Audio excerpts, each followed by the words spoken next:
हळदीच्या कार्यक्रमात नाचताना वाद होऊन मारहाण करण्यात आलेल्या भूषण लक्ष्मण कोळी वय वर्ष 20 राहणार भोलाने तालुका जळगाव या तरुणाने राहत्या घरात गळफास घेऊन आत्महत्या केली।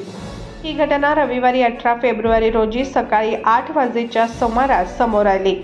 दरम्यान मारहाण करणाऱ्यांविरुद्ध गुन्हा दाखल करण्यात यावा, अन्यथा मृतदेह ताब्यात न घेण्याची भूमिका नातेवाईकांनी घेतली। त्यामुळे शासकीय वैद्यकीय महाविद्यालय व रुग्णालयात गर्दी झाली होती। तालुक्यातील भोलाणे येथे शनिवारी 17 फेब्रुवारी रोजी रात्री हळदीचा कार्यक्रम होता। या कार्यक्रमात नाचण्यावरून वाद झाला। त्यावेळी भूषण कोळी याला गावातील 4 जणांनी बेदम मारहाण केली। हा वाद नागरिकांनी मिटवला व त्यानंतर भूषण घरी निघून गेला। मात्र मध्यरात्री त्याने राहत्या घरात गळफास घेतला, अशी माहिती मयत भूषणचे काका जनार्दन शामराव कोळी यांनी दिली। रविवारी सकाळी 8 वाजेच्या सुमारास भूषणने गळफास घेतल्याचे समोर आले।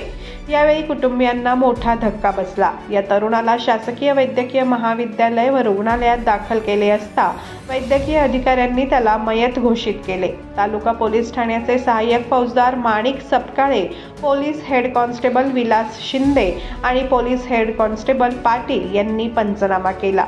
या प्रकरणी तालुका पोलीस ठाण्यात अकस्मात मृत्यूची नोंद करण्यात आली आहे। मयताच्या पश्चात आई वडील आणि लहान भाऊ आहे।